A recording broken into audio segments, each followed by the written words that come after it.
자, 이 요한복음 4장 본문은 그 6번째 남편하고 살고 있는 죄 많은 사마리아 여인이 예수님을 만남으로 구원을 받고 삶이 변화된 모습을 담은 기록해 놓은 그 내용입니다. 오늘은 이 본문을 통해서 하나님께서 우리에게 말씀하시고자 하는 내용이 무엇인지 좀 생각을 해보려고 합니다. 먼저 예수님과 사마리아 여인의 대화를 통해서 우리가 깨달을 수 있는 부분이 있고요. 또 사마리아 여인이 예수님을 만나서 구원을 받고 변화된 모습을 생각을 해보면서 우리 자신이 이제 구원을 받은 모습 또 어떻게 변화돼야 될지 그런 것들을 조금 생각을 같이 해보려고 합니다.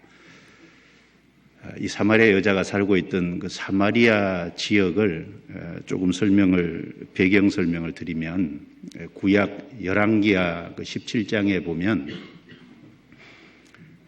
북이스라엘 사람들이 하나님을 버리고 우상을 숭배하고 하나님께 이제 불순종의 길을 걷다가 하나님께서 그 아시리아를 끌어들여서 북이스라엘을 심판을 하셨습니다. 그때가 북이스라엘 제19대 왕 호세아 당시였고 그 아수르 왕은 사르곤 2세라는 왕이 이스라엘을 정복을 했습니다. 그리고 이 정복한 것으로 끝나지 않고 사르곤 2세 이제 왕은 그 북이스라엘 지역 그 지역에 살고 있는 사람 일부를 그곳에서 사로잡아서 아시리아가 다스리고 있는 여러 다른 나라에 이주를 시켜서 살게 했습니다. 그와 동시에 또 여러 나라에서 살고 있는 그 다른 민족들을 사마리아 지역으로 이주를 시켜서 사마리아 지역에 거하도록 만들었습니다. 그러다 보니까 이 사마리아 지역은 이스라엘 사람과 그리고 이방 민족이 같이 거주하게 되었고 그리고 같이 삶으로 인해서 결혼을 하게 되고 그로 말미암아 섞이게 됐습니다. 그래서 사마리아 사람들은 혼혈족이다 이제 그렇게 유대인들은 생각을 합니다. 그리고 그 이후에 남유다도 바벨론에 의해서 심판을 받고 하나님이 불순종의 길을 계속 걸어가므로 심판을 하신 거죠. 그리고 바벨론에 70년 포로 잡혀갔다가 다시 돌아와서 예루살렘에 성전이 파괴된 그 자리에 다시 성전을 건축을 했습니다. 그때 이 사마리아 지역의 사람들은 그 성전 건축하는 일에 참여를 하지 않았어요. 에스라서에 그 내용이 자세히 나와 있습니다. 그리고 그 이후에 보면은 이 사마리아 거주하는 사람들은 예루살렘의 성전이 재건축되는 걸 계속 방해하고 그리고 급기야는 그 사마리아 거리심산 지역에다가 성전 비슷한 것을 지어놓고 거기서 이제 하나님을 섬겼습니다. 그래서 그 내용에 읽다 보면은 사마리아 여자가 우리 조상들은 이 산에서 예배하였는데 이제 거리심산에다가 성전 비슷한 것을 건축해서 하나님을 섬겼다는 말입니다. 그래서 이 유다 백성들 입장에서 볼 때는 사마리아 사람들은 이방 민족과 섞인 혼혈족이고 그래서 이제 개처럼 취급을 하는 동시에 그리고 예루살렘에서 예배를 드려야 되는데 거리심산에다가 성전 비슷한 걸 지어놓고 거기서 하나님께 예배를 드리니까 그 잘못된 예배잖아요. 그래서 이 사마리아 사람들을 아주 이단시하는 그런 일이 있었습니다. 그러다 보니까 사마리아 사람들 입장에서도 이제 유다 사람들을 원수처럼 생각하는 그래서 사마리아 사람들과 유다 사람들은 아주 갈등의 골이 깊은 그런 관계입니다. 그래서 보통 그 유다 지역에 사는 이스라엘 유다 사람들은 갈릴리 북쪽에 여행을 할 때는 그 사마리아 지역을 피해서 주로 가는데 예수님께서는 3절 말씀에 보면 유대를 떠나서 다시 갈릴리로 가실새 사마리아로 통행하여야 하겠는지라. 예수님은 사마리아 지역을 거쳐서 갈릴리로 가시기를 원하셨습니다. 그래서 행로 중에 이제 고나셔서 사마리아 수가라는 동네 야곱의 우물 곁에 예수님께서 앉으셨습니다. 그때가 12시였다고 되어 있습니다. 6절 뒷부분에 보면 때가 제 6시쯤 되었더라. 6시면은 유대인들 그 시간 개념으로 오전 6시부터 시작하니까 그래서 6시면은 12시면은 6시가 납치면 12시가 됩니다. 정확하게 낮 12시. 그 우물가에서 예수님과 이 사마리아 여자의 대화가 진행되는 내용이 있는데 먼저 7절부터 9절까지 같이 읽겠습니다. 사마리아 여자 하나가 물을 길러 왔음에 예수께서 물을 좀 달라 하시니 이는 제자들이 먹을 것을 사러 동네에 들어갔음이로라. 사마리아 여자가 가로되 당신은 유대인으로서 어찌하여 사마리아 여자 나에게 물을 달라 하나이까 하니 이는 유대인이 사마리아인가 상종치 아니함이로라. 예수님께서 그 사마리아 여자에게 물을 좀 달라 그랬는데 이 사마리아 여자는 당신은 유대인으로서 어찌하여 사마리아 그것도 남자도 아닌 여자인 나에게 물을 달라 하나이까. 아주 냉정하게 그리고 매몰차게 쏘아붙였습니다.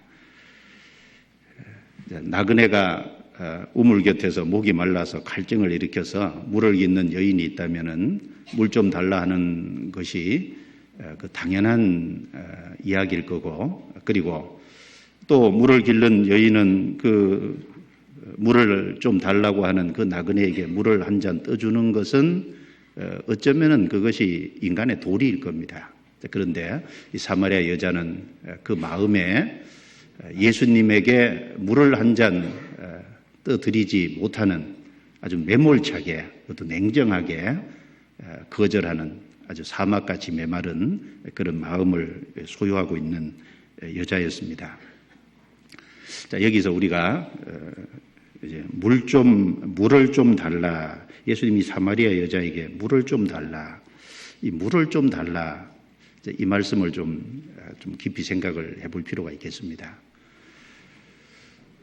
예수님은 물을 잡숫고 싶어서 물을 달라고 하셨을까요? 예수님이 물을 잡숫고 싶으셔서 물을 달라고 하셨으면은 기어코 물을 얻어 잡수셨을 겁니다, 뒤에. 그런데 끝까지 읽어보면은 예수님이 물을 얻어 잡수셨다는 말이 없어요. 물론 예수님은 우리와 똑같은 육체를 입고 행로 중에 지치시고 또 고나시고 실제로 육체에 목말라서 갈증이 나셨을 겁니다. 그럼에도 예수님께서 이 사마리아 여자에게 물을 좀 달라 이렇게 말씀하신 것은 물을 얻어 잡수기 위해서 사실은 물을 달라고 하신 것이 아닙니다. 예수님은 오히려 물을 주시기 위해서 뒤에 보면은 생수를 내가 내게 주었으리라. 예수님은 참으로 그 여인에게 죄 많은 여인에게 주실 것이 있기 때문에 이제 말씀을 하신 겁니다. 예수님이 누구십니까? 요한복음 1장 1절에 보면은 태초에 말씀이 계시니라 이 말씀이 하나님과 함께 계셨으니 이 말씀은 곧 하나님이시니라. 예수님은 바로 말씀으로 계신 하나님이십니다. 요한복음 1장 14절 말씀에 보면 말씀이 육신이 되어 우리 가운데 거하심에 우리가 그 영광을 보니 아버지의 독생자의 영광이요 은혜와 진리가 충만하더라. 바로 말씀이 육신이 되신 바로 성자 하나님이십니다. 이 모습을 한번 생각을 깊이 해볼 필요가 있습니다. 이 우물 곁에 죄 많은 6번째 남편하고 사는 사마리아 여인이 있고 그 앞에는 바로 말씀이 육신이 되신 성자 하나님이 그 앞에 계십니다. 바로 하나님이신 그분과 바로 죄 많은 사마리아 여자 둘이 같이 있는 모습입니다. 예수님이 그 사마리아 여자에게 물을 좀 달라. 이것은 어떤 의미일까요? 하나님 편에서 인간에게 무엇인가를 요구하시는 모습이라고 할 수 있잖아요. 물을 좀 달라. 하나님은 사람에게 율법을 주셨습니다. 율법은 하나님이 인간에게 주신 명령이고 하나님이 인간에게 뭔가를 요구하시는 내용이죠. 율법을 둘로 나누면은 첫 번째는 너는 마음을 다하고 뜻을 다하고 성품을 다하고 목숨을 다하여 주 너의 하나님을 사랑하라 라는 것이고, 두 번째는 내 이웃을 내 몸과 같이 사랑하라 라는 말씀입니다. 바로 그 율법은 하나님이 인간에게 주신 것이고 인간에게 주신 명령인 동시에 인간에게 요구하시는 내용이 무엇인지를 분명히 말씀을 하신 겁니다. 그 율법의 대표가 십계명이잖아요. 자, 여기 접고 마태복음 22장을 보겠습니다. 마태복음 22장.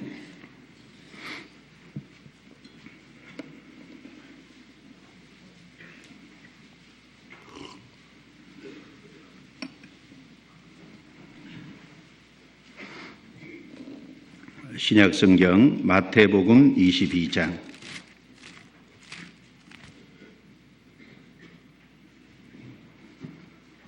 34절 말씀부터 40절까지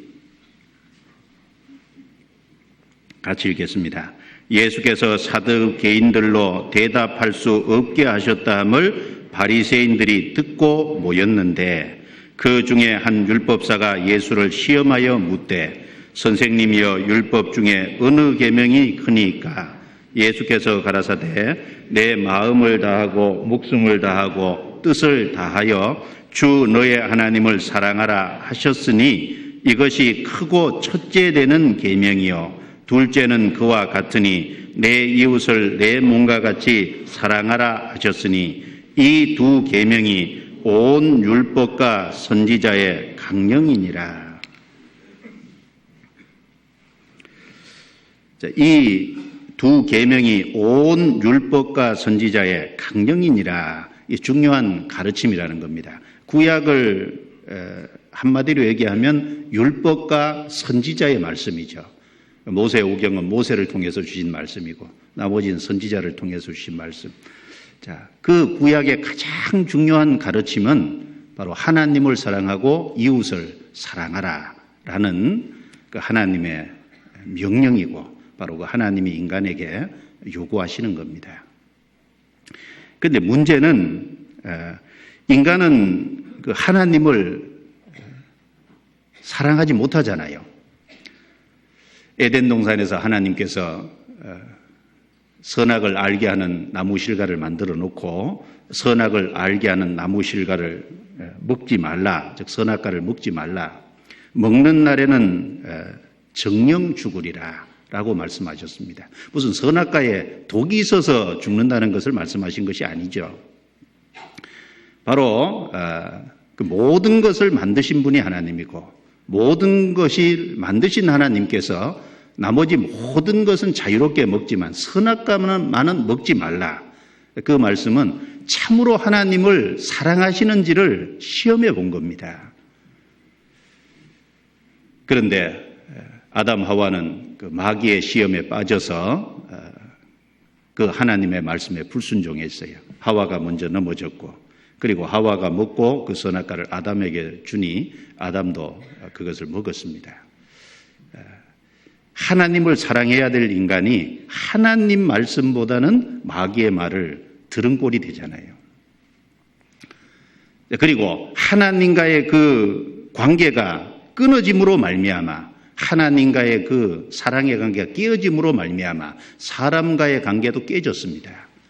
하나님께서 범죄한 아담에게 내가 너더러 먹지 말란 나무 실과를 내가 먹었느냐라고 물으니까 하나님이 내게 주셔서 나와 함께하게 하신 저 여자가 내게 주므로 나도 먹었나이다.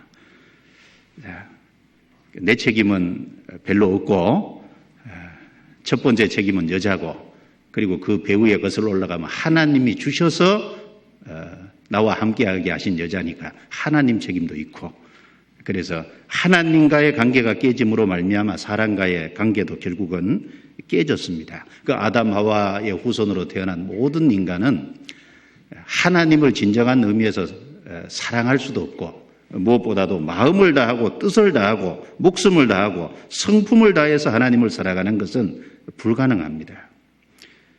하나님과의 관계가 깨어졌기 때문에 동시에 내 이웃을 내 몸과 같이 사랑하라는 그 말씀도 사실은 지킬 수가 없습니다.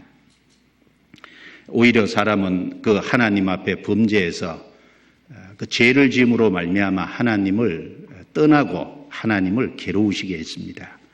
그래서 이사야 59장 1절부터 3절 말씀에 보면 여호와의 손이 짧아 구원치 못하심도 아니요 귀가 둔하여 듣지 못하심도 아니라 오직 너희 죄악이 너희와 너희 하나님 사이를 내었고 너희 죄가 그 얼굴을 가리워서 듣지 아니시게 함이니 이는 너희 손이 피해 너희 손가락이 죄악에 더러웠으며 이는 너희 입술이 거짓을 말하며 너희 혀는 악독을 바람이라. 그 죄로 말미암아 하나님과 인간의 간의 사이에 담이 생겼고 그 죄로 말미암아 하나님을 괴로우시게 했습니다. 이사야 41장 24절 말씀에 보면요. 내 죄짐으로 나를 수고롭게 하며 내 죄로 나를 괴롭게 하였느니라. 그렇죠. 오히려 인간은 죄를 지음으로 하나님을 수고롭게 만들었고 그리고 하나님을 괴롭게 만들었습니다. 그래서 하나님을 사랑하고 이웃을 사랑하라는 말씀이 주어져 있고 하나님의 요구가 주어져 있지만은 인간은 진정한 의미에서 그것을 행할 수가 없습니다. 그것은 마치 사마리아 여인에게 물을 좀 달라라고 했는데 그 여인이 매몰차게 당신은 유대인으로서 사마리아 여자 나에게 물을 좀 달라 하나이까 아주 냉정하게 거절한 것처럼 물 한 컵 목마른 나그네에게 물을 한 컵 줄 수 없는 이제 그런 어떤 모습처럼 인간은 하나님께 아무것도 드릴 수 없는 존재가 됐습니다. 그래서 이 물을 달라 좀 달라 이 말은 하나님이 인간에게 요구하시는 것이 무엇인지를 알려주고 그리고 오히려 인간이 그것을 할 수 없다는 것을 깨닫게 해주기 위해서 사실은 그렇게 한 겁니다. 이 사마리아 여자의 그 죄 많은 모습, 물을 좀 줄 수 없는, 물조차도 떠줄 수 없는 그 냉정한 메마른 마음의 상태를 드러내신 거라고 할 수 있습니다. 마찬가지로 하나님이 인간에게 율법을 주신 것은 그 율법을 인간이 지키라고 주신 것보다는 인간이 그 율법을 지킬 수 없다는 그 사실을 깨닫게 해서 하나님이 참으로 진정한 선물을 주시기 위해서 주신 것이라고 이제 할 수 있습니다. 성경 로마서 3장을 보겠습니다. 로마서 3장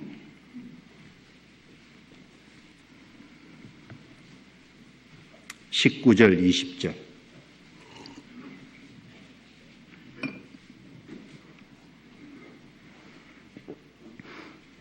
성경 로마서 3장 19절 20절 같이 읽겠습니다. 우리가 알거니와 무릇 율법이 말하는 바는 율법 아래에 있는 자들에게 말하는 것이니 이는 모든 입을 막고 온 세상으로 하나님의 심판 아래 있게 하려 함이니라. 그러므로 율법의 행위로 그의 앞에 의롭다 하심을 얻을 육체가 없나니 율법으로는 죄를 깨달음이니라. 율법을 주신 참 목적은 모든 입을 막고 온 세상으로 하나님의 심판 아래 있게 하려 함이니라. 인간은 진정한 의미에서 하나님을 사랑할 수도 없고 이웃을 사랑할 수도 없다는 그 사실을 참으로 깨닫게 하고 그래서 죄 없다는 입을 막고 온 세상으로 하나님의 심판 아래 있다는 사실, 율법으로는 죄를 깨달음이니라. 죄를 깨닫게 하심으로써 인간이 참으로 무능하다는 사실을 드러내기 위해서 주신 것이라고 할 수 있습니다.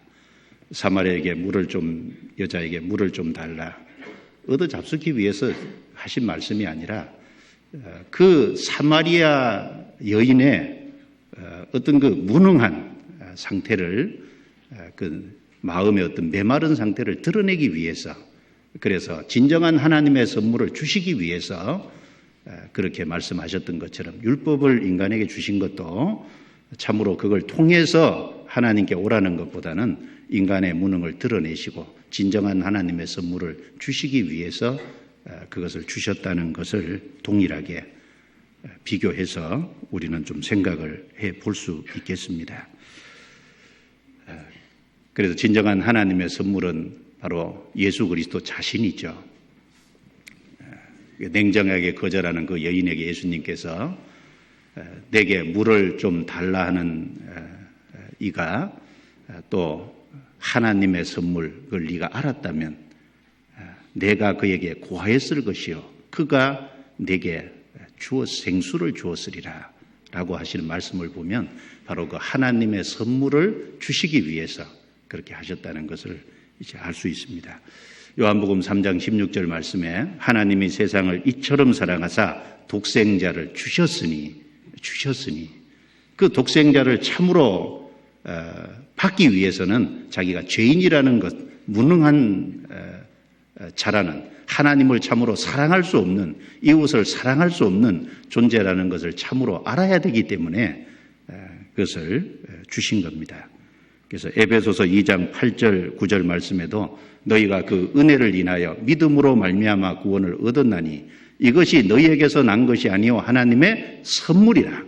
행위에서 난 것이 아니니 이는 누구든지 자랑치 못하게 함이니라. 하나님의 선물이라 그랬잖아요. 선물은 이제 인간에게 무조건적으로 거저 주시는 거잖아요. 자, 이제 바로 그 예수 그리스도로 말미암아 주어지는 그 하나님의 사랑, 우리의 죄를 용서해 놓으신 그 하나님의 은혜, 그 복음을 참으로 깨달았고 하나님의 사랑을 입어 성령을 받은 이후에는 이제 그 율법의 요구를 진정한 의미에서 이룰 수 있잖아요. 성경 로마서 8장을 찾겠습니다. 로마서 8장.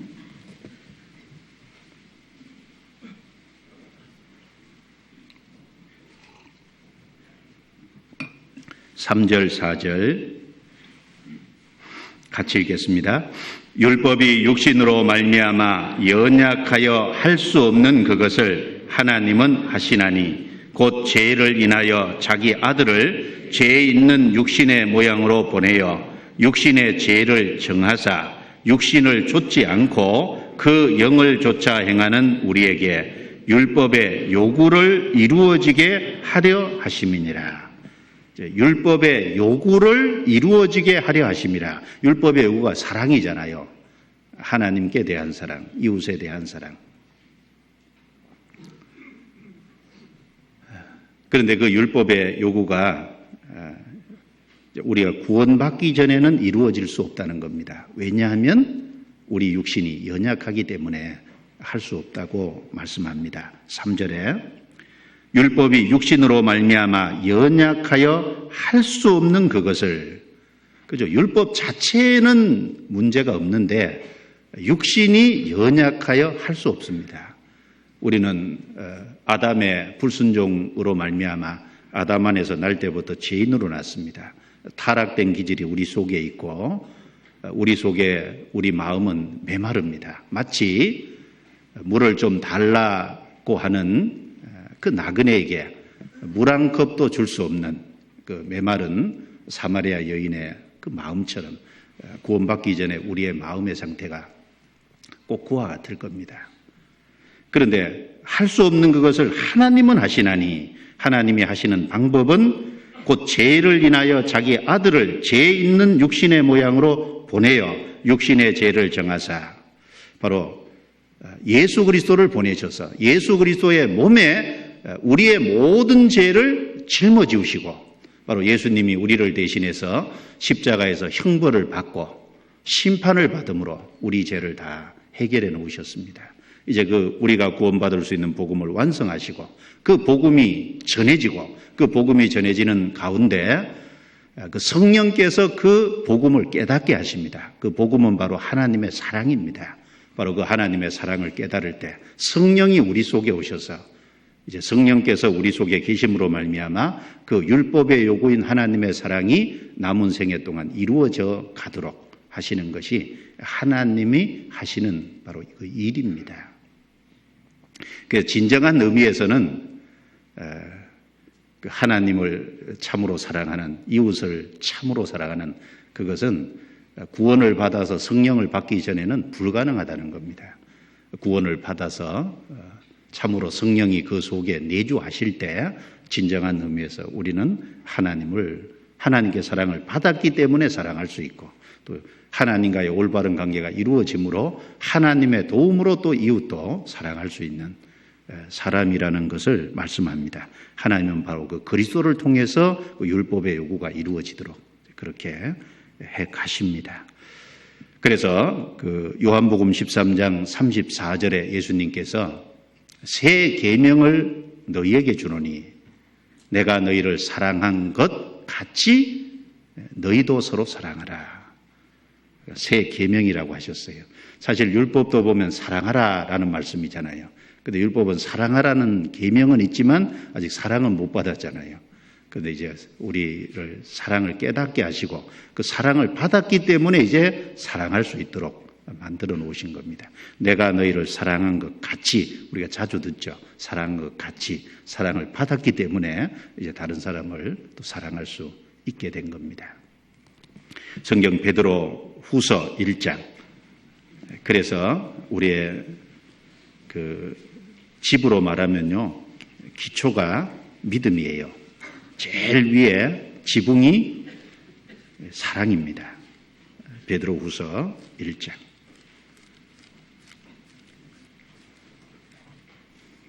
신약성경 베드로 후서 1장입니다. 5절부터 7절까지 같이 읽겠습니다. 이러므로 너희가 더욱 힘써 너희 믿음의 덕의 지식을, 지식의 절제를, 절제의 인내를, 인내의 경건을, 경건의 형제 우애를, 형제 우애의 사랑을 공급하라. 맨 밑에 기초가 너희 믿음입니다. 바로 주님이 이루신 십자가의 그 사랑을 믿는 믿음, 그 복음을 믿는 믿음, 바로 우리 죄를 다 용서해 주신 그 죄사함을 믿는 믿음. 자, 그 믿음 위에 이제 덕의 지식을, 지식의 절제를, 절제의 인내를, 인내의 경건을, 경건의 형제 우애를, 형제 우애의 사랑을. 제일 꼭대기가 뭡니까? 사랑입니다. 믿음에서 시작해서 뭘로 끝나도록요? 사랑으로 끝나도록 주님께서 그렇게 하신 겁니다. 그래서 이 사마리아 여인에게 그 물을 좀 달라 하고 그 사마리아 여자가 냉정하게 거절한 그 어떤 모습은 바로 구원받기 전에 우리의 모습하고 너무 같다. 바로 하나님께서 우리에게 요구하시는 그 요구가 있는데 우리는 그 요구를 이룰 수 없는 그 사마리아 여자뿐 아니라 유대인, 이방인, 사마리아인 누구든지 그 하나님의 요구를 이룰 수 없습니다. 그래서 하나님 편에서 준비하셔서 우리에게 무조건적으로 선물을 주시고 그래서 우리의 그 사랑을 깨달은 이후에 그 율법의 요구가 이루어지도록 진정한 의미에서 그 사랑을 실천할 수 있도록 하셨다는 그런 것을 우리가 연결시켜서 생각을 해볼 수 있습니다. 자, 요한복음 4장 다시 넘기겠습니다. 요한복음 4장.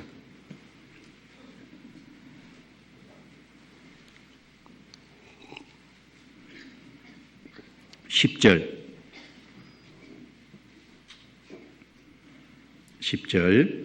같이 읽겠습니다. 예수께서 대답하여 가라사대 내가 만일 하나님의 선물과 또 내게 물 좀 달라 하는 네가 누구인 줄 알았다면 내가 그에게 구하였을 것이요 그가 생수를 내게 주었으리라. 예수님이 그 여인에게 하신 두 번째 말씀인데, 하나님의 선물, 또 내게 물 좀 달라 하는 네가 누구인 줄 알았다면 내가 바로 그에게 구하였을 것이다. 바로 앞에 있는 예수님께 그 하나님의 선물을 구했을 것이다. 그리고 그가 생수를 내게 주었을 것이다. 여기서 말하는 생수는 주님이 우리 영혼을 만족케 하는 영생, 또 그 영생과 관련된 이후 우리에게 필요한 모든 것을 주시는 것을 포괄해서 이제 말씀을 하시는 거겠죠. 자, 그가 생수를 내게 주었으리라. 이 말씀을 보면 예수님은 이 죄 많은 사마리아 여인을 잘 압니다. 5번째 남편하고 이혼하고 6번째 남편하고 산다는 것을 잘 알고 있어요.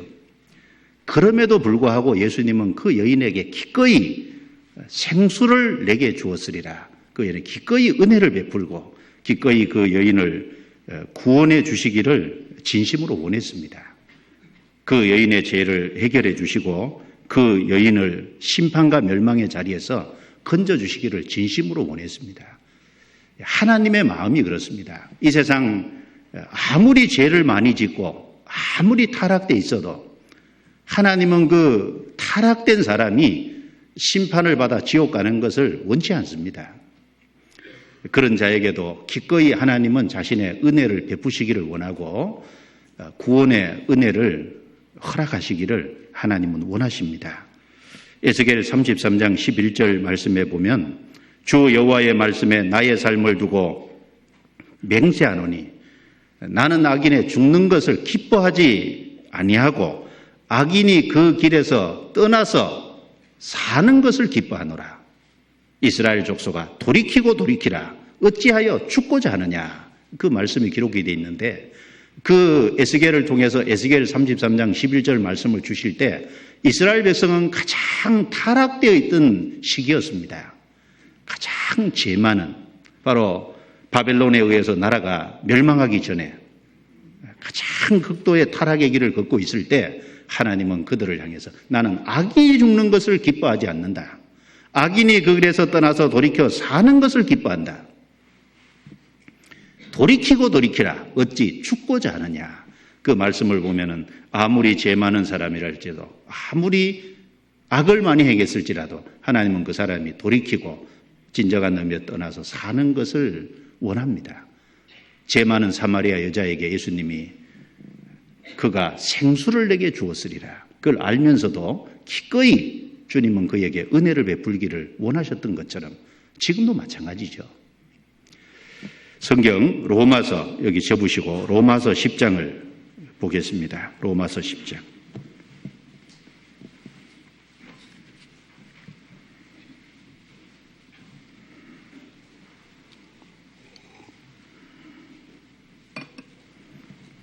로마서 10장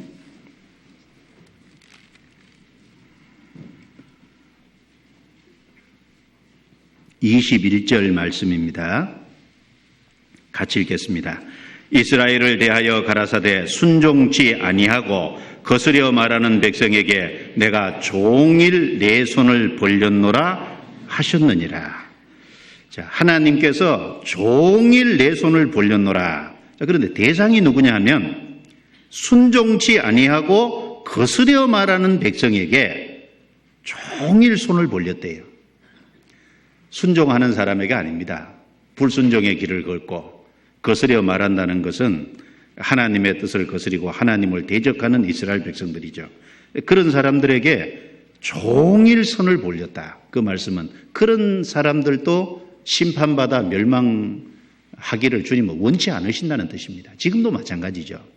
지금도 아무리 죄 많은 사람이라도 아무리 허물이 많더라도 어떤 죄를 지었을지라도 하나님은 그 사람이 심판받아 멸망하기를 원치 않습니다. 내가 종일 내 손을 벌렸노라. 지금도 마찬가지입니다. 이스라엘 백성뿐만 아니라 지금도 거스려 말하는 하나님의 뜻을 순종치 않는 사람을 향해서 종일 손을 벌리고 있는 것이 사실입니다. 그가 생수를 너희에게 주었으리라. 하나님은 누구에게든지 은혜를 베푸시기 원합니다. 그런데 우리가 여기서 하나 생각해야 될 것이 있어요. 누구에게든지 은혜를 베푸시기를 원하는데 그 은혜를 받는 사람은 누굴까요? 그것은 구하는 사람이라는 겁니다. 내가 그에게 구하였을 것이요. 그게 전제되어 있어요. 하나님은 어떤 사람에게든지 은혜를 베푸시기를 원합니다. 아무리 죄 많은 사람이라도 구원의 은혜를 베푸시기를 원하셔요. 그런데 그렇다고 무조건 주시냐? 그것이 아니라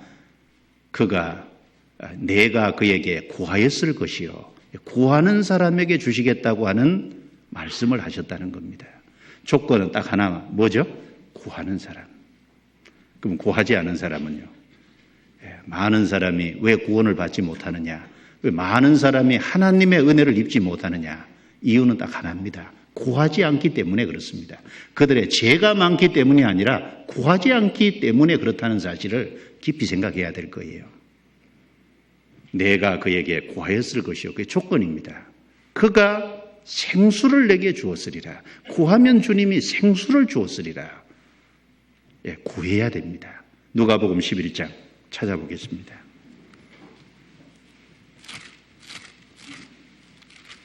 11장 9절부터 13절입니다.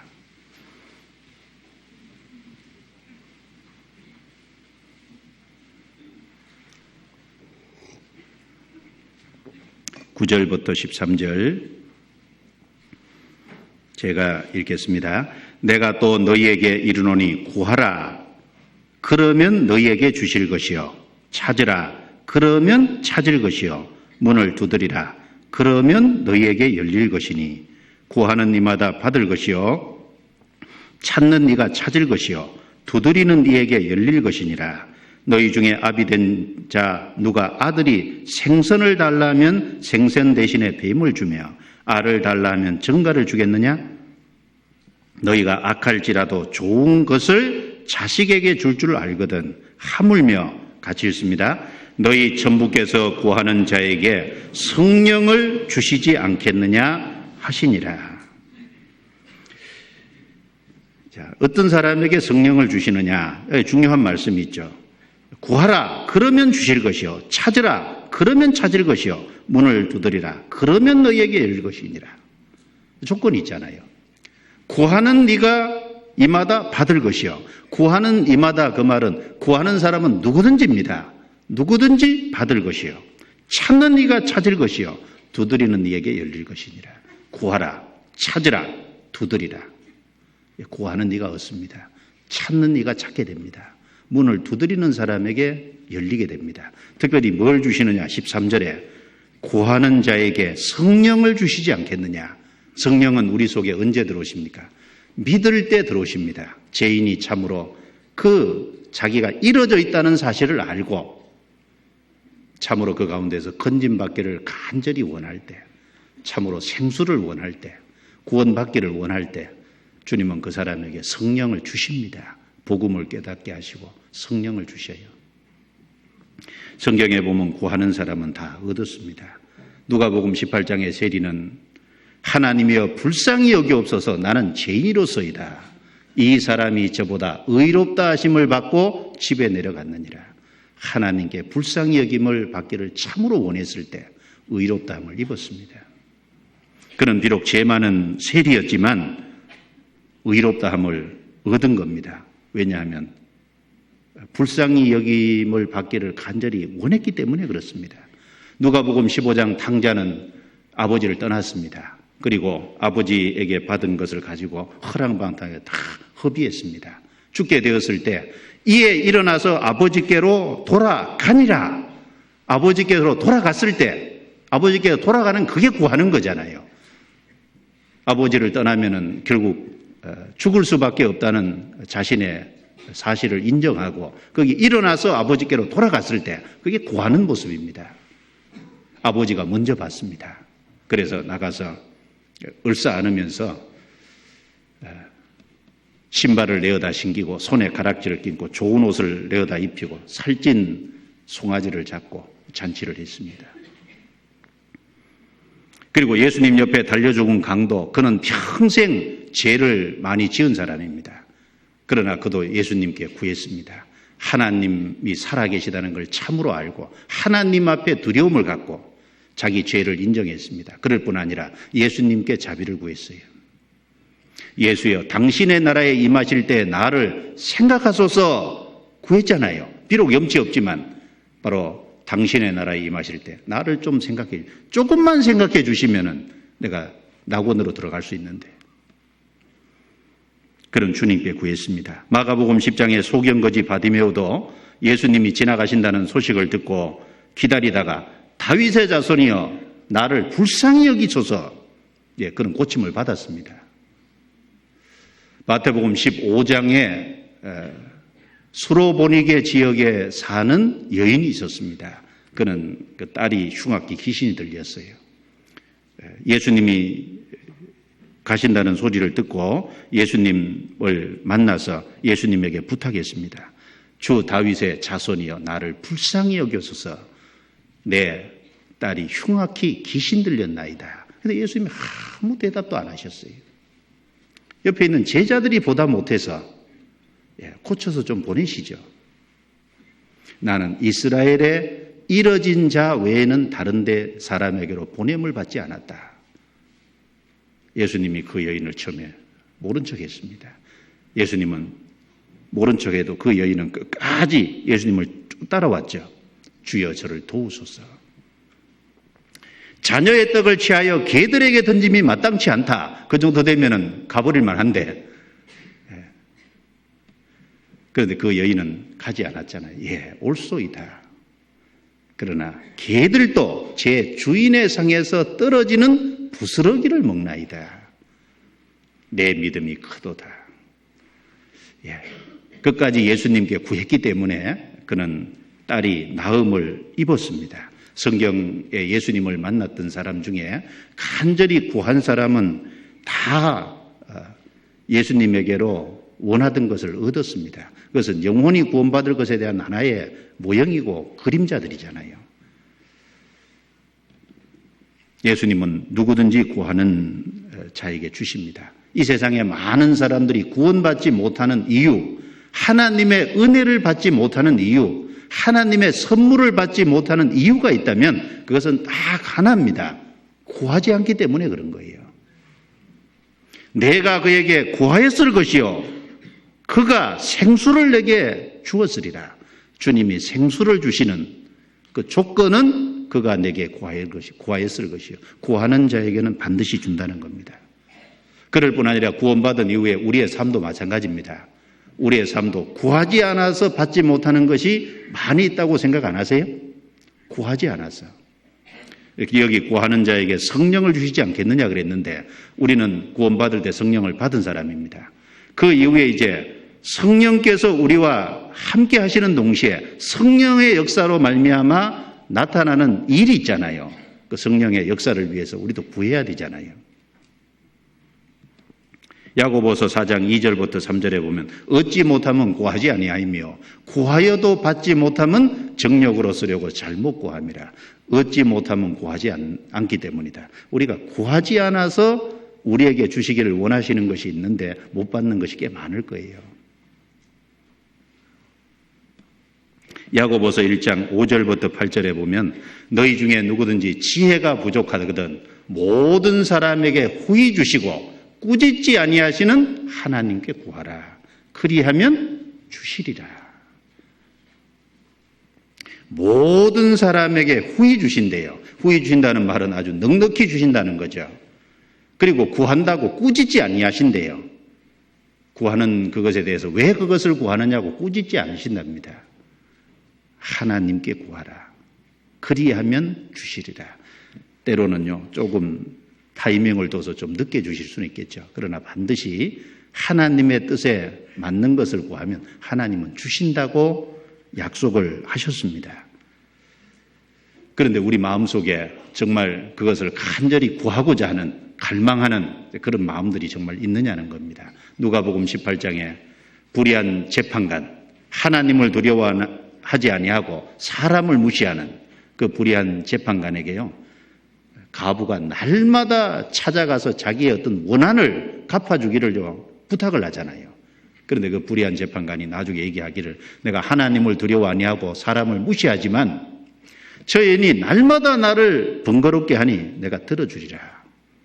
그 비유를 예수님이 말씀하시면서 밤낮 부르짖는 택하신 자들의 원한을 풀어주지 아니하시겠느냐. 속히 그 원한을 풀어주시리라 라고 말씀하셨습니다. 택하신 자들이 누굽니까? 우리 시대에 참으로 하나님의 사랑을 깨닫고 구원을 받은 사람들, 그 구원받은 사람들이 밤낮 부르짖는 그 원한을 풀어주시지 않겠느냐. 그 원한으로 여기고 정말 그 이루어지기를 간절히 갈망하는 마음을 갖고 있는 그들의 기도를 왜 안 들어주시겠느냐. 속히 그 원한을 풀어주시리라고 약속했습니다.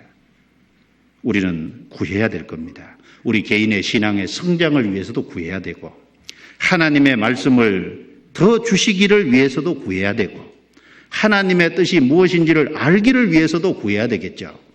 하나님의 뜻을 모르는 것이 참 많지 않습니까? 그럴 뿐 아니라 하나님을 더 알아가기 위해서 구해야 될 겁니다. 우리는 교회의 평안을 위해서, 교회의 복음의 역사가 더 확장되기를 위해서 우리는 계속해서 기도해야 될 겁니다. 우리는 나를 통해서 또 다른 사람이 구원을 받는 전도의 역사가 일어나도록 우리는 또 주님께 구해야 될 겁니다. 형제 자매들을 위해서도 구해야 되겠죠.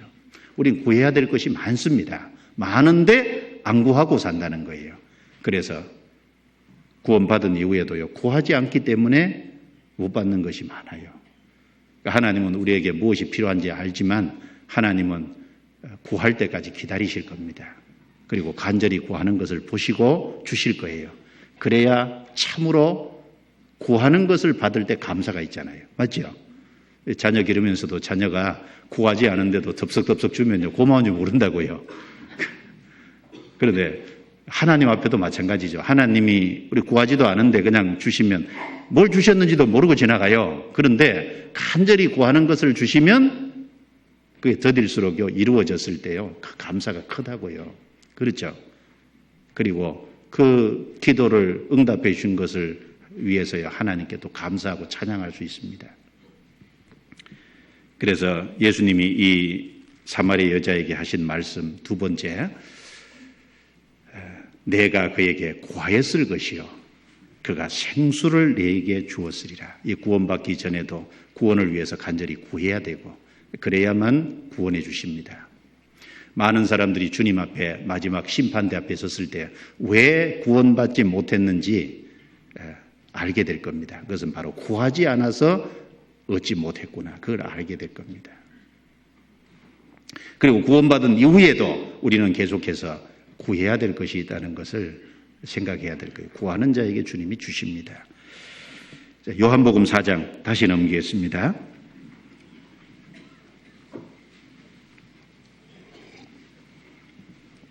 요한복음 4장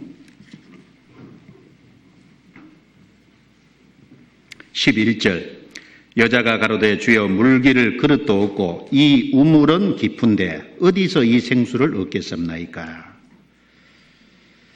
이 실제로 야곱의 우물이 발견이 됐는데 이 깊은데 이 말씀처럼 한 30m 정도 깊이가 된다 그러잖아요. 그러니까 이 물을 길어 올리는 이렇게 그릇이 없이는 물을 기를 수 없는 그런 우물입니다. 우리 조상 야곱이 이 우물을 우리에게 주었고 여기서 자기와 아들들과 짐승이 다 먹었으니 당신이 야곱보다 더 크니까. 자, 세 번째 예수님이 하신 말씀을 13절 14절을 같이 읽겠습니다. 예수께서 대답하여 가라사대 이 물을 먹는 자마다 다시 목마르려니와 내가 주는 물을 먹는 자는 영원히 목마르지 아니하리니 나의 주는 물은 그 속에서 영생하도록 솟아나는 샘물이 되리라. 여자가 가로되 주여 이런 물을 내게 주사 목마르지도 않고 또 여기 물 길러 오지도 않게 하옵소서. 예수님은 그 생수, 사람에게 주시고자 하는 진정한 것이 무엇인지를 말씀하는데 여자는 아직도 육신적인 것에만 생각을 하고 있습니다. 먹는 물만 생각하고 있죠. 13절, 14절에 예수님이 세 번째 하신 말씀 속에 아주 중요한 의미가 들어있잖아요. 예수께서 대답하여 가라사대 이 물을 먹는 자마다 다시 목마르려니와. 이 물이 어떤 물이겠어요? 이 물은 그 야곱의 우물, 그 야곱의 우물은 거기서 길러다가 먹으면 잠시 후에 또 육신의 갈증이 일어나죠. 그 야곱의 우물을 가리키는 동시에 그 물은 무슨 물을 가리킵니까? 이 세상의 육신적인 모든 것을 가리키잖아요. 이 세상의 것은 진정한 의미에서 갈증을 해결해 줄 수 없다는 겁니다. 사람은 영혼의 갈등이 있는데 그 영혼의 갈증을 진정한 의미에서 해결해 줄 수 있는 것은 이 세상의 것이 아니라는 말씀을 하고 계신 겁니다. 내가 주는 물을 먹는 자는 그런데 주님이 주시는 것이 있죠. 영원히 목마르지도 아니하리니 나의 주는 물은 그 속에서 영생하도록 솟아나는 샘물이 되리라. 구원을 받은 사람이라면 이 예수님이 하신 14절, 15절 말씀이 이것이 참이라는 것을 알게 될 겁니다. 누구든지 경험 속에서 알고 있을 겁니다. 편견을 갖지 않고 또 이 세상을 사랑함으로 말미암아 그 신령한 것을 볼 수 있는 눈을 잃어버리지 않은 사람은 누구든지 이 14절, 15절 말씀이 진리라는 것을 알 거예요. 13절, 14절 말씀. 이 세상의 것으로는 진정한 만족이 없습니다. 진정한 만족, 영혼의 만족을 주는 것은 주님께로 오는 것이 아니면 안 된다는 것을 말씀을 하신 겁니다. 갈증이 있을 때요, 소금물을 마시면 갈증이 더 나지 않습니까? 소금물은 진정한 갈증을 해결해 줄 수 없습니다. 이 세상의 것이 마치 그와 같죠. 이 세상은 마치 양파와 같다 그러지 않습니까? 양파 껍질을 계속 까면은 속에 뭐 나올 것 같은데 끝까지 까도 아무것도 없잖아요. 세상에 마치 그런 모습입니다.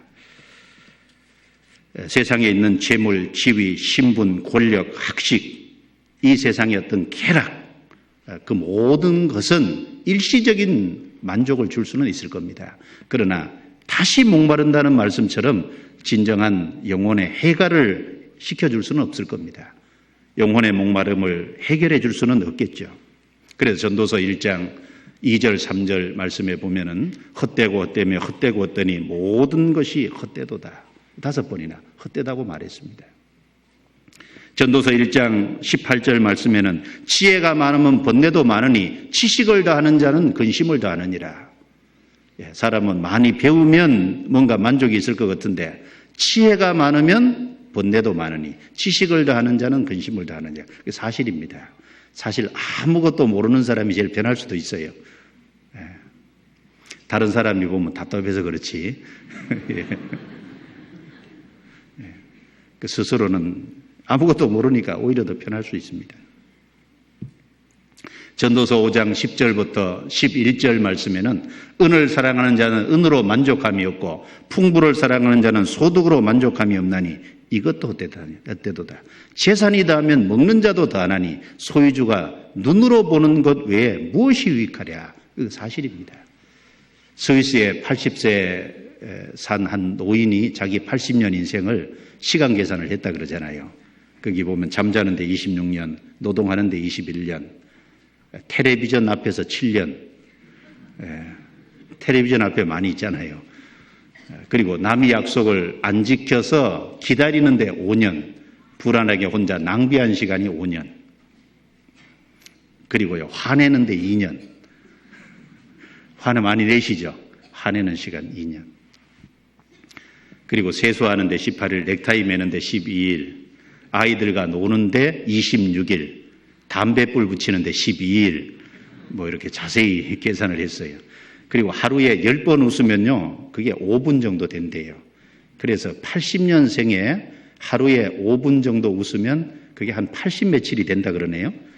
그 중에서 가장 행복한 시간은 46시간이다. 그런 통계를 내놨잖아요. 그 통계를 내놓은 것을 신문에 나온 것을 우리 집회할 때도 인용하고 하는데 평생을 통해 가장 행복했던 시간은 46시간이다. 참 허무하잖아요. 진정한 만족이 없다는 걸 얘기합니다. AD 10세기에 사라센 제국을 다스렸던 칼리프 압둘라만 3세라는 왕이 있었어요. 그 왕이 통치할 때 49년을 통치했는데 가장 강력한 그 당시에 육군 그리고 수군을 보유하고 있었습니다. 한 해 그의 나라에서 벌어들이는 수익이 3억 3,600만 달러. AD 10세기 치고는요, 굉장히 많은 겁니다. 그리고 그 사람 개인 재산이 260억 달러. 어마어마하죠. 그리고 그 사람이 자기 나라에서 아름다운 여자는 다 뽑아서 자기 아내로 삼았는데 아내가 6,321명. 예. 그리고 자식을 낳았는데 618명. 많이도 낳았죠. 근데 그 사람 누구나 죽잖아요. 죽고 난 다음에 그 사람이 쓴 유서가 공개돼 있어요.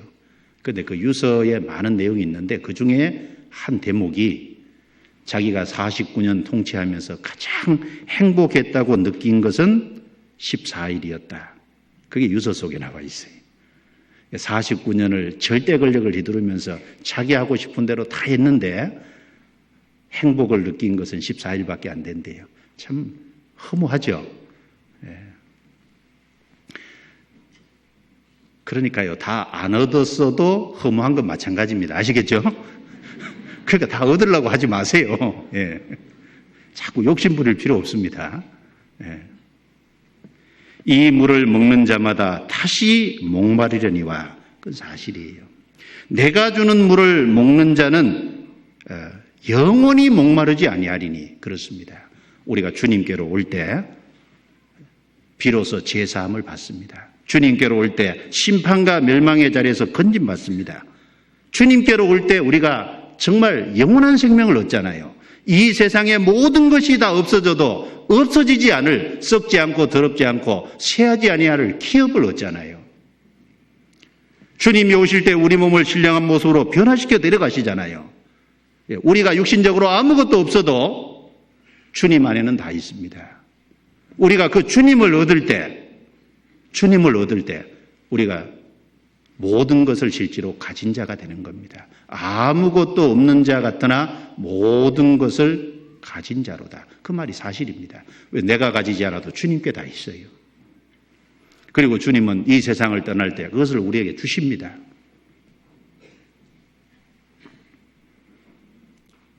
그래서 주님께로 와야만 영혼이 목마르지 않습니다. 진짜 영혼이 해갈이 됩니다. 주님께로 와야만 영혼의 만족을 얻습니다. 왜? 주님만이 영원한 반석입니다. 이 세상의 모든 것은 있다가 없어집니다. 비록 내가 잠시 얻었다고 할지라도 또 잠시 후에 잃어버릴 수도 있는 거예요. 그러나 주님은 영원하신 분입니다. 그 주님과 연결될 때, 주님께로부터 영생을 얻을 때, 주님의 자녀가 될 때 그 모든 것을 얻은 자가 되는 겁니다. 이사야 26장입니다. 이사야 26장.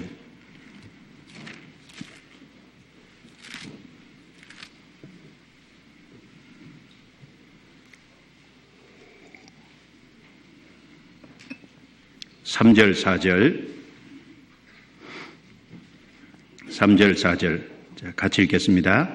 주께서 심지가 견고한 자를 평강의 평강으로 지키시리니 이는 그가 주를 의뢰함이니이다. 너희는 여호와를 영원히 의뢰하라. 주 여호와는 영원한 반석이시미로다. 주께서 심지가 견고한 자를 평강의 평강으로 지키시리니 어떤 분이 이 심지를 가지고 호롱불 심지를 알았다는데 마음의 뜻이잖아요. 마음의 심지가 견고한 사람. 이건 마음의 심지가 견고하다는 말은 다른 말로 믿음을 말하는 겁니다. 믿음이 확실한 사람. 그 사람은 평강의 평강으로 주님이 지키신다. 이는 그가 주를 의뢰함이니이다. 영원히 의뢰하라. 우리가 주님을 통해서 구원을 받았고 주님과 연결이 되었고 주님으로 말미암아 영원한 생명을 얻었습니다. 남은 생에는 믿음으로 주님을 우리가 의뢰해야 될 겁니다. 왜? 주님은 영원한 반석이시기 때문에 주님은 우리를 실망시키지 않습니다. 예. 다시 목마르지 아니하리니 내가 주는 물을 먹는 자는 다시 목마르지 않는다. 잠시 그 물줄기가 줄어들 수는 있지만 끊쳐질 수는 없잖아요. 주님은 근원입니다. 생수의 근원이기 때문에 우리에게 충분히 주실 수 있습니다.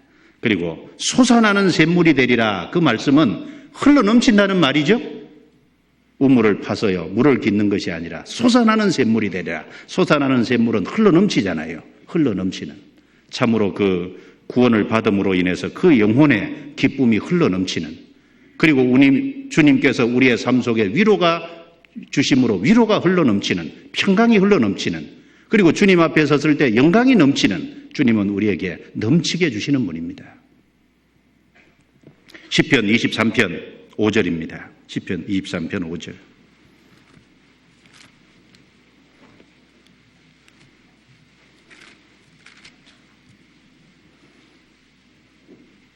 시편 23편 5절.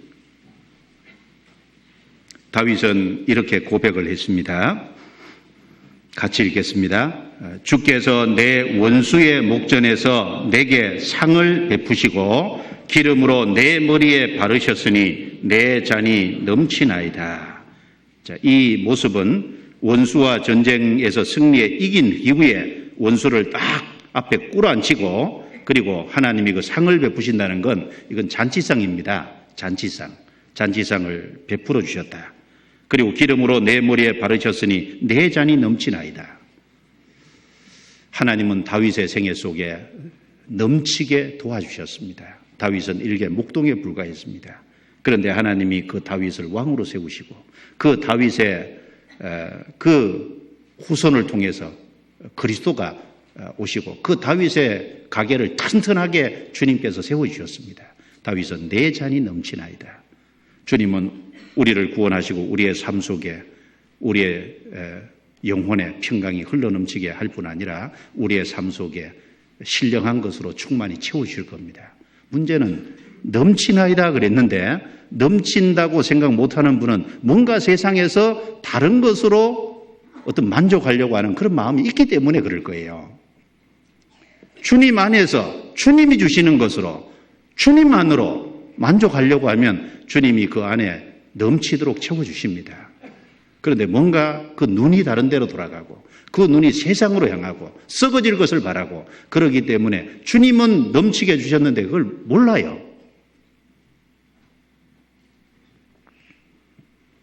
그리고 솟아나는 샘물이 되리라, 그 말씀은 성령을 주셔서 성령으로 말미암아 우리의 삶의 풍성이 채워주실 것에 대한 약속의 말씀도 됩니다. 성경 요한복음 7장을 보겠습니다. 요한복음 4장에 그 속에서 솟아나는 샘물이 되리라 라고 말씀하신 동시에 요한복음 7장에 이렇게 말씀하셨습니다. 요한복음 7장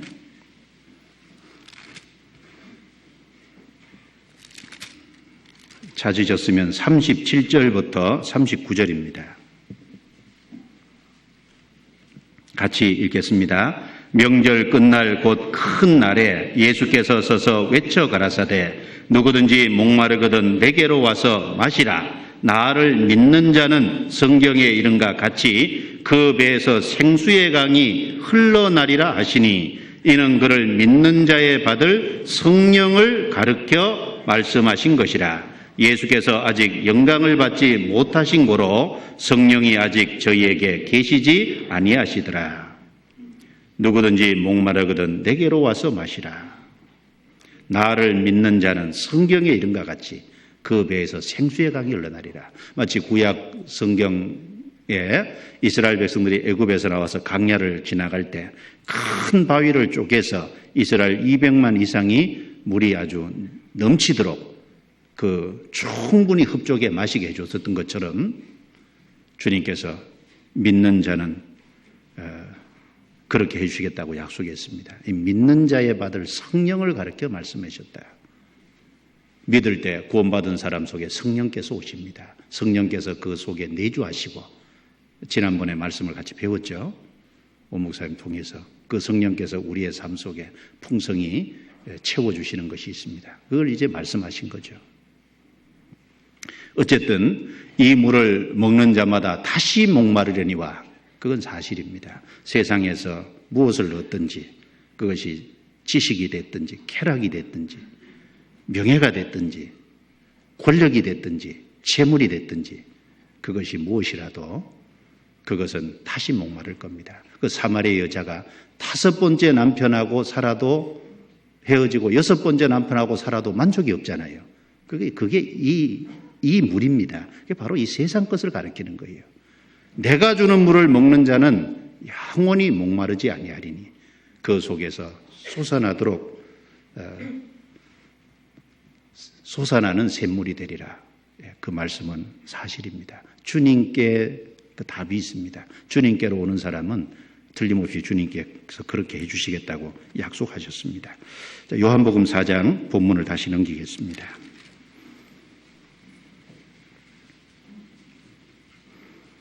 요한복음 4장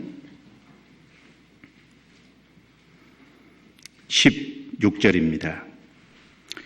가라사대 가서 내 남편을 불러오라. 여자가 대답하여 가로되 나는 남편이 없나이다.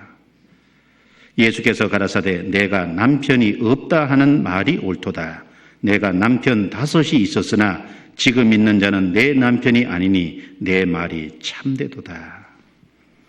예수님께서 이 여인에게 자신이 생수를 줄 수 있는 분이라는 걸 가르쳐 주시고 그 다음 하신 말씀이 내 남편을 불러오라. 갑자기 내 남편을 불러오라 그러셨어요.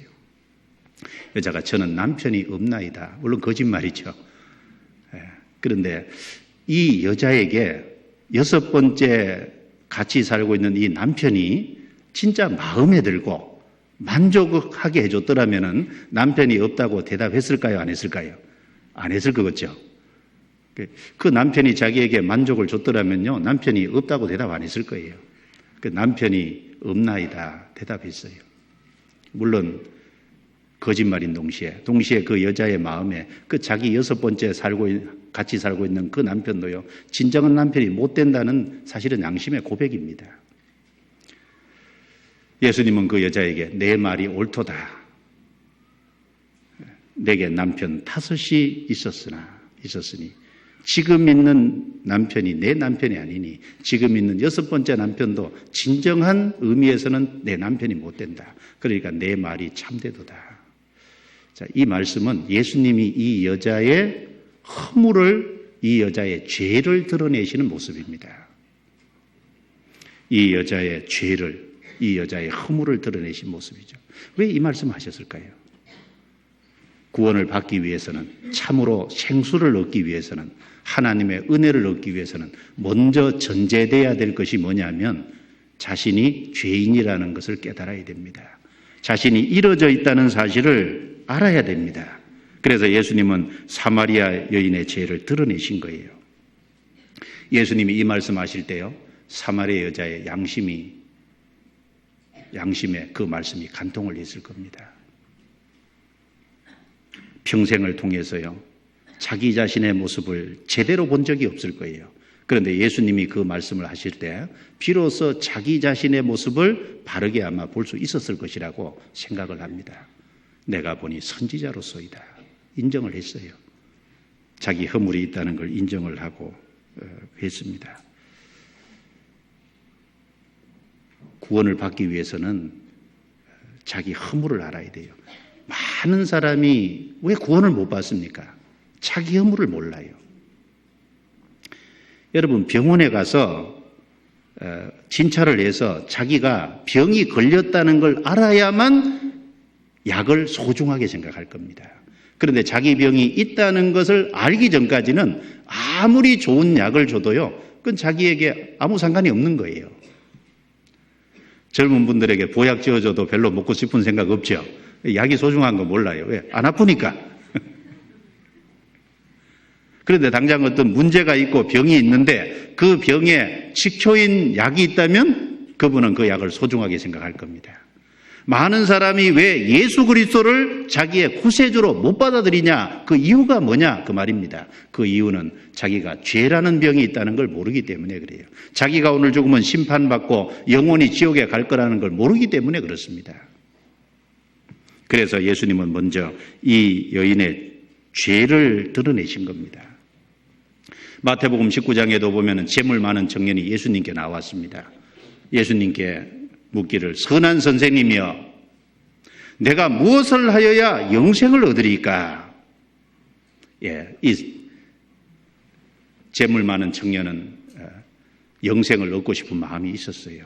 그래서 무엇을 하여야 영생을 얻으리까? 예수님을 보고 선한 선생이라고 그랬습니다.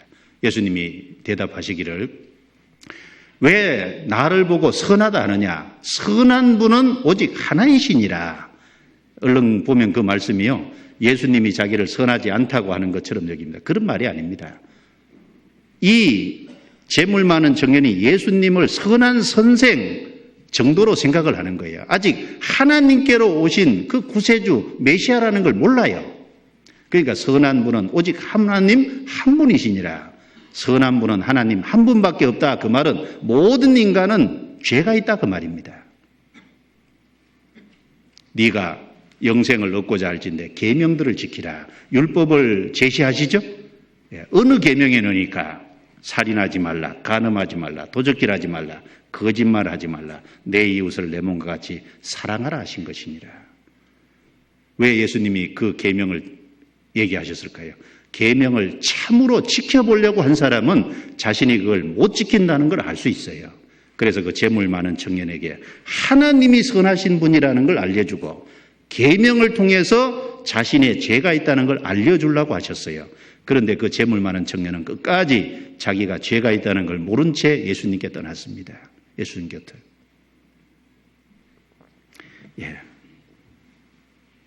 예수님이 대화 중에 난데없이요 가서 남편을 불러오라.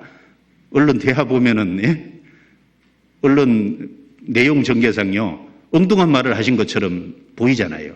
그 이유는 그 여인의 죄를 드러내시기 위해서 그렇게 하신 겁니다. 그래야만 바로 자신이 메시아라는 걸 받아들일 수 있기 때문에 죄를 지적하시기 위해서 남편을 불러오라고 과거의 허물이 뭔지를 들춰내신 겁니다. 그래서 마가복음 1장 15절 말씀에 보면은 때가 찼고 하나님의 나라가 가까웠으니 회개하고 복음을 믿으라. 회개하고 복음을 믿으라잖아요. 복음을 믿으려면 반드시 전제되는 게 회개하고입니다. 자기의 죄를 발견한 사람이 진정한 의미에서 돌이킬 수 있을 거예요.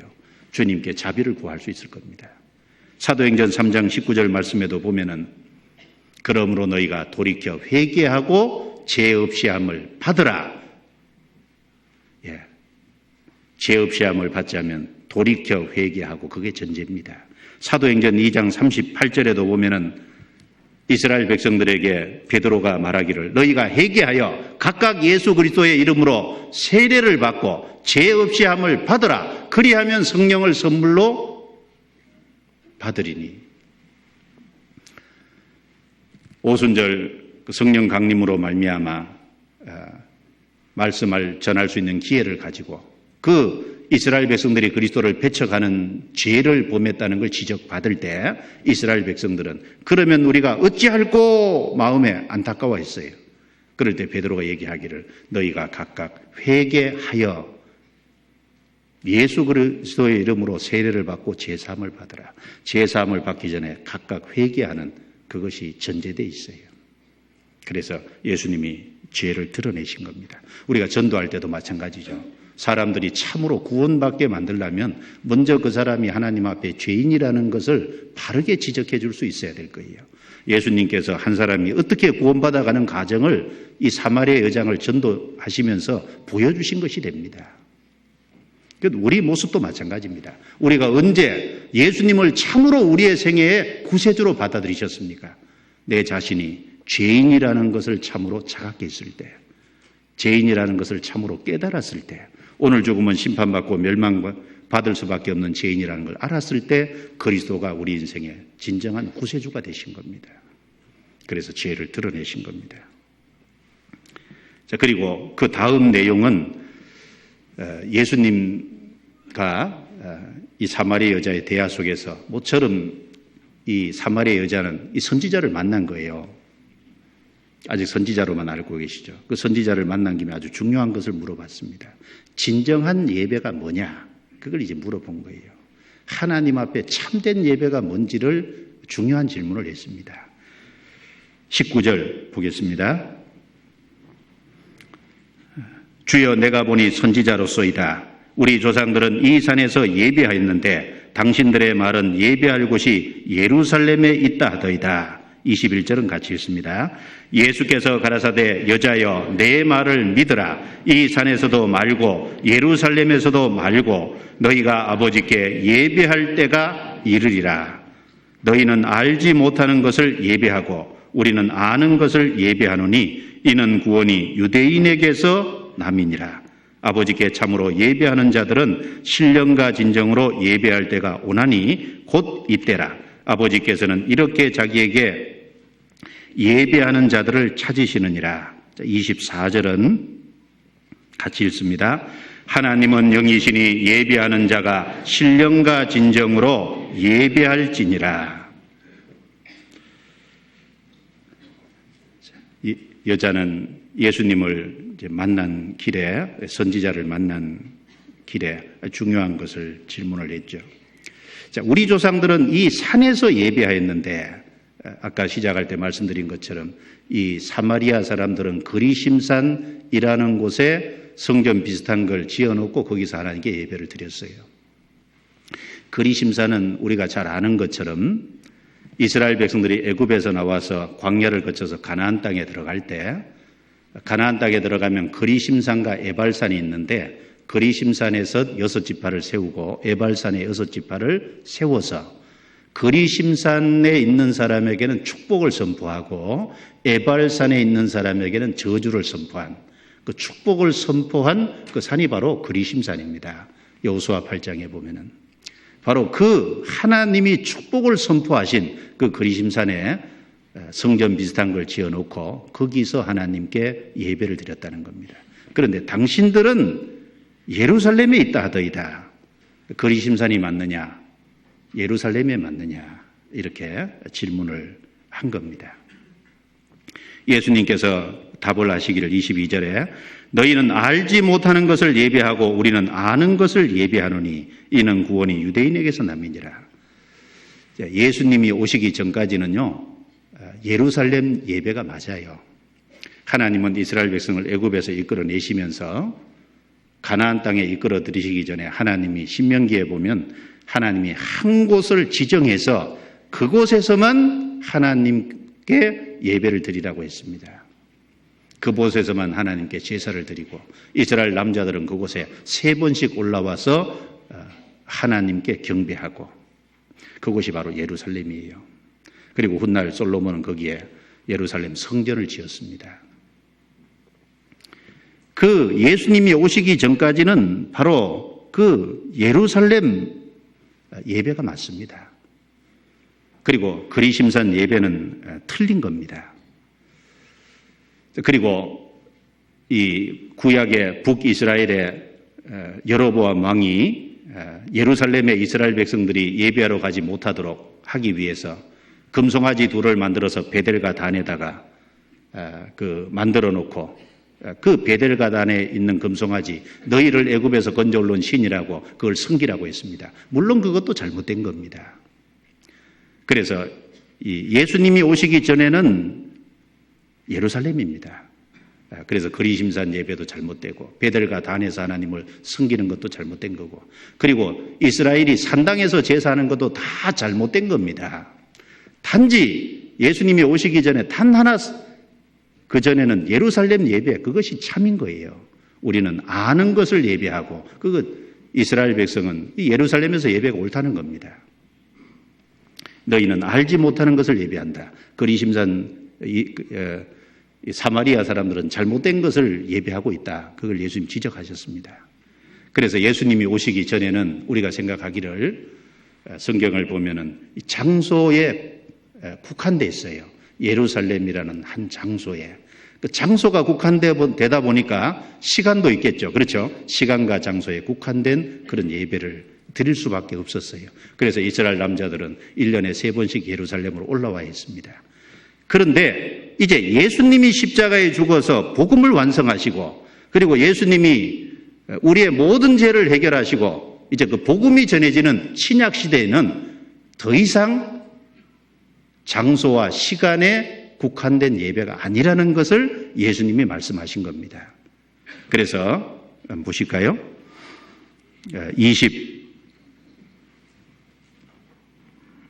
21절입니다. 21절 같이 읽겠습니다. 예수께서 가라사대 여자여 내 말을 믿으라. 이 산에서도 말고 예루살렘에서도 말고 너희가 아버지께 예배할 때가 이르리라.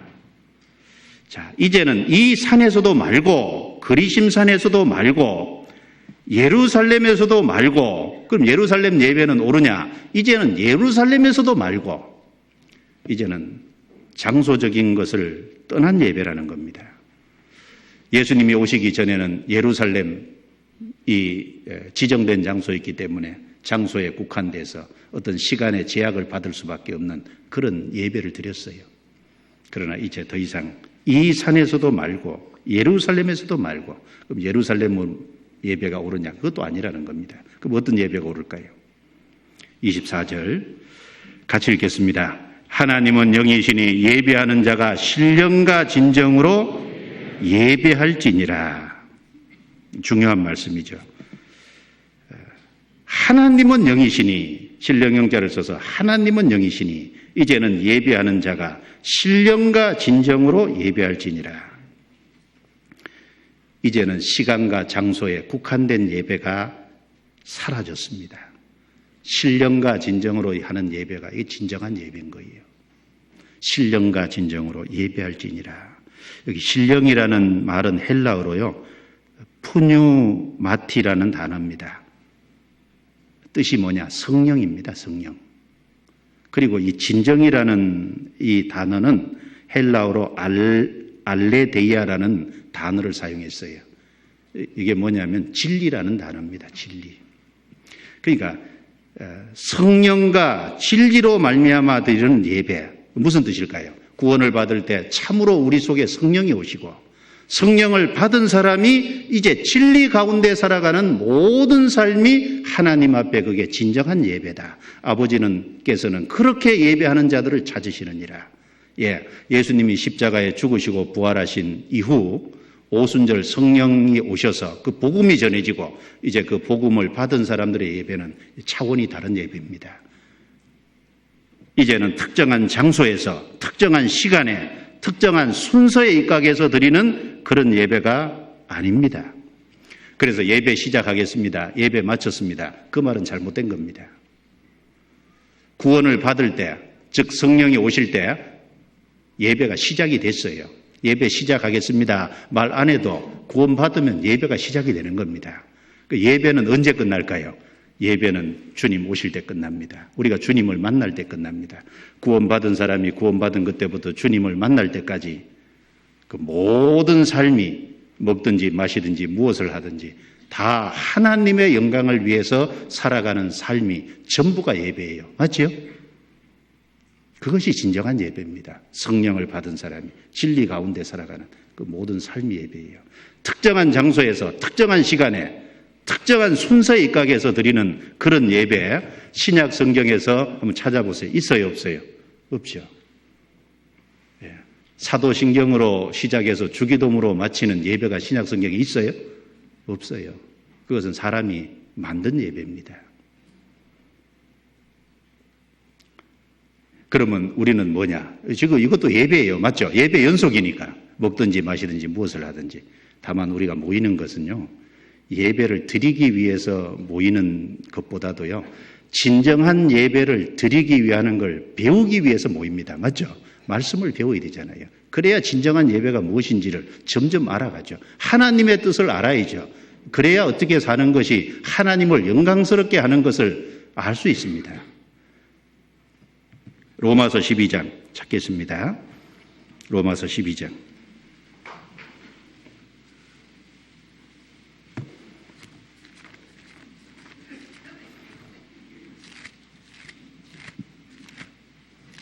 로마서 12장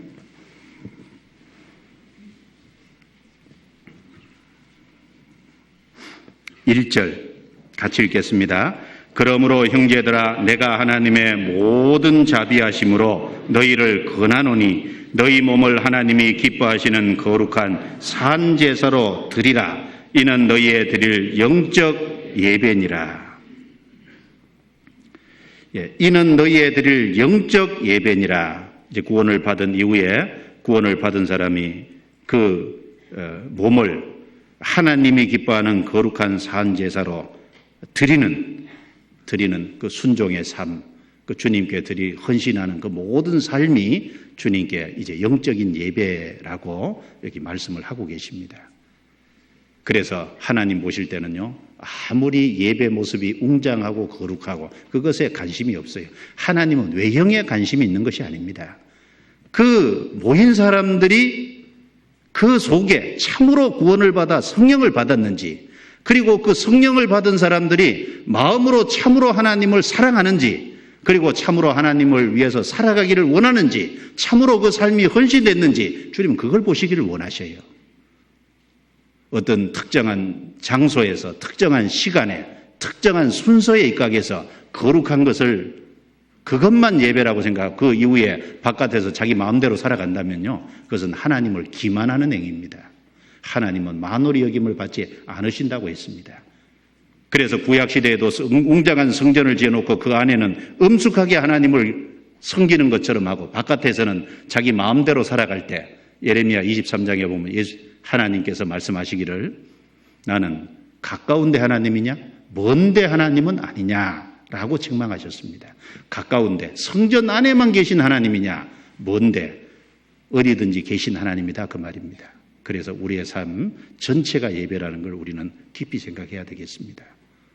구원받은 이후에 먹든지 마시든지 무엇을 하든지 우리 몸을 가지고 살아가는 삶 전체가 주님께 드리는 영적 예배가 실제로 돼야 될 겁니다. 그 예배에 걸맞는 삶을 살아야 될 거예요. 마음은 저만치 떠나 있으면서 형식만 갖춘다면 그건 하나님을 속이는 것이 될 수 있습니다. 그래서 우리는 그 진정한 예배를 드리는 걸 배우기 위해서 계속 모여야 됩니다.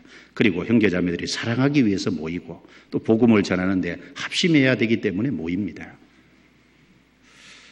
그래서 진정한 예배가 무엇이라는 것도 이 사마리아 여자와 대화 속에서 예수님께서 말씀해 주셨어요. 그리고 예수님은 이제 자기가 메시아라는 걸 사마리아 여자에게 알리시죠. 계시하십니다. 요한복음 4장 25절, 26절입니다.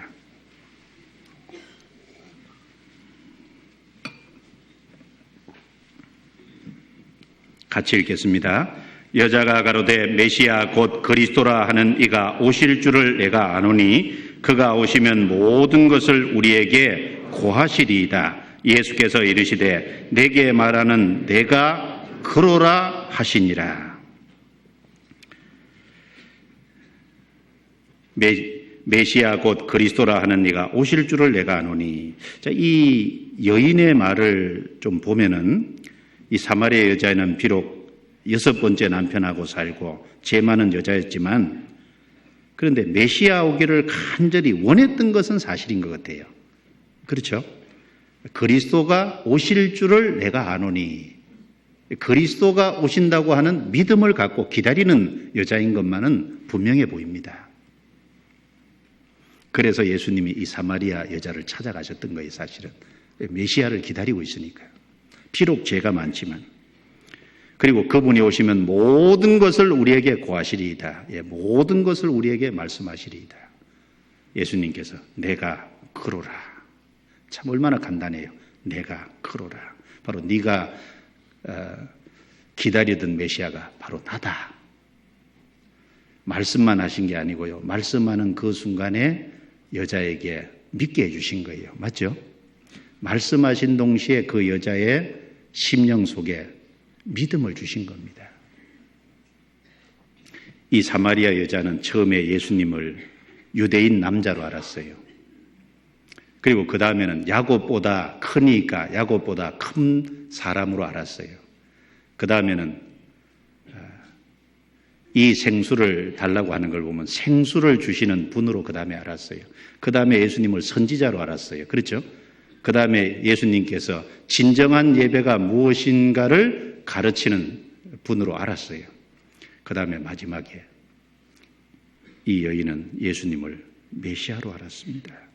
메시아. 바로 자기 영혼의 구세주라는 것을 안 거예요. 이 여자는 점점 시간이 지나가면서 예수님과 대화 속에서 예수님에 대해서 깊이 알아갔던 거예요. 그렇지 않습니까? 자, 우리도 마찬가지죠.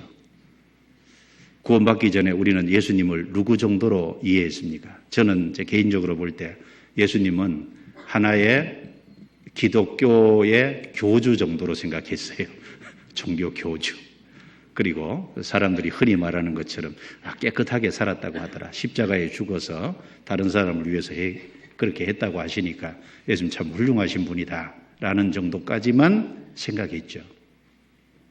나중에 성경을 배워가면서 예수님이 바로 창조주고 예수님이 바로 역사를 다스리는 역사의 주관자고 바로 예수님이 하나님의 아들이고 바로 예수님이 우리의 구세주라는 사실, 바로 나의 구세주라는 사실을 알게 됐잖아요. 그리고 그 이후에 예수님은 나의 주인이시구나 라는 것까지 바로 내 영혼을 구원하실 뿐 아니라 나의 주가 되신 분이구나 그것까지 점점 더 확장돼서 알아갑니다. 바울도 구원받기 전은 예수님을 하나의 한 인간, 유대인 청년으로서 33세에 십자가에 못 박아 죽인 한 청년으로밖에 알지 못했잖아요. 그래서 고린도후서 5장 18, 16절에 보면 예수님을 우리가 그리스도도 육체대로 알았다. 그런데 이제는 이같이 알지 아니하노라 라고 말했습니다. 우리 형제자매들도 마찬가지시죠. 예수님을 처음에 어떻게 알았든지. 그런데 이제 성경을 배워가면서 점점 예수님을 깊이 알게 되고 이제 그리스도라는 사실까지 알게 됐습니다. 예수님이 그 그리스도라는 사실이 믿어진 것은 하나님의 역사입니다. 내 속에 그 그리스도, 예수님이 그리스도라는 것을 믿게 해주신 것은 그 성령이 역사하신 결과예요. 아무리 예수님이 그리스도라고 말을 해도요, 안 믿어지는 사람은 안 믿어져요. 맞죠? 믿어진 것이 기적이에요. 그 믿어지게 해주신 분이 누구예요? 하나님입니다. 그래서 그 믿음을 가르쳐서요, 계시된 믿음이라 그러잖아요. 그래서 갈라디아서 4장 23절 24절에 계시될 믿음의 때까지 갇혔느니라. 계시된 믿음, 계시될 믿음이라고 했어요. 우리 안에 주신 믿음은요, 하나님이 감추었다가 드러내 주신 비밀을 깨닫게 해주신 그 믿음이에요. 확실한 믿음입니다. 그리고 베드로후서 1장 1절에는 보배로운 믿음을 우리와 같이 받은 자들에게 편지하노니 그 믿음을 우리는 받은 겁니다. 유다서 1장 3절에는 단번에 주신 믿음에도 그 믿음을 우리에게 주신 거예요. 바로 이 사마리아 여자에게 예수님은 믿음을 주신 겁니다. 내가 그러라 말씀만 하신 게 아니라 그 마음을 열어서 그 사실을 깨닫게 하신 거예요. 계시해 주신 겁니다. 믿음을 단번에 주신 거예요. 사도행전 16장 내용에 보면은 바울이 그 빌립보에서 강가에 모인 여자들에게 얘기할 때 주께서 루디아의 마음을 열어 바울의 말을 청종하게 하신지라. 루디아의 마음을 주님이 열어서 바울의 말을 깨닫게 해주셨습니다. 그런 것처럼 지금도 우리에게 주신 믿음은 계시된 믿음입니다. 그 믿음을 가졌다는 것이 축복인 겁니다. 맞죠? 확실한 믿음을 가졌다는 것. 그 믿음이 확실해야 돼요. 그 믿음이 확실하지 않으면 안 됩니다. 자, 그리고 이 여자는 바로 예수님이 그리스도라는 걸 발견하자마자 삶이 바뀌었어요. 완전히 변화된 사람이 됐어요. 딴 사람이 됐습니다. 성경 27절을 보시죠. 요한복음 4장 27절. 이때 제자들이 돌아와서 예수께서 여자와 말씀하시는 것을 이상히 여겼으나 무엇을 구하시나이까 어찌하여 저와 말씀하시나이까 묻는 이가 없더라. 28절부터 30절까지 같이 읽습니다. 여자가 물동이를 버려두고 동네에 들어가서 사람들에게 이르되 나의 행한 모든 일을 내게 말한 사람을 와 보라. 이는 그리스도가 아니냐. 저희가 동네에서 나와 예수께로 오더라. 자, 이 여자의 행동을 보면 물동이를 버려두고 그랬어요. 예수님을 만나기 전에 이 여자가 우물가에 온 이유는 물을 기르러 왔어요. 그런데 예수님을 메시아라고 발견한 순간 자기가 물을 뜨러 왔다는 사실을 잊어버린 것 같아요. 너무 기쁜 나머지 물동이를 버려두고 왔던 수가라는 동네로 쫓아 들어갔어요. 그리고 가서 나의 행한 모든 일을 내게 말한 사람을 와보라. 이는 그리스도가 아니냐. 바로 자기가 만난 그리스도를 증거했어요. 자기가 다 설명을 못하니까 와보라. 예. 그리스도가 아니냐 증거했습니다. 자, 이 여자에게 그 물을 깃는 것보다 더 중요한 일이 생긴 거예요. 맞죠? 바로 더 중요한 일, 그리스도를 만났기 때문에 그리스도를 증거하는 더 중요한 일이 생긴 겁니다. 이 여자는 새 사람이 된 겁니다. 그리고 이 여자가 난 12시에 물을 길러 온 목적이 뭐겠어요? 목적이 물을 길러 왔는데 물을 길러 온 이유가 아마 다른 사람들은 난 12시에 물을 길러 안 올 텐데 창피해서 그랬을 겁니다. 6번째 남편하고 사는 사람들 주변에 손가락질을 받았을 거예요. 그런데 그런 창피한 것도 싹 없어졌어요.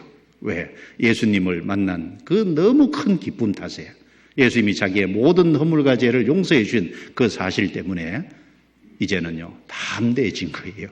들어가서 와보라고 소리쳤습니다. 네, 새 사람이 된 거잖아요. 틀림없이 변화가 됐습니다.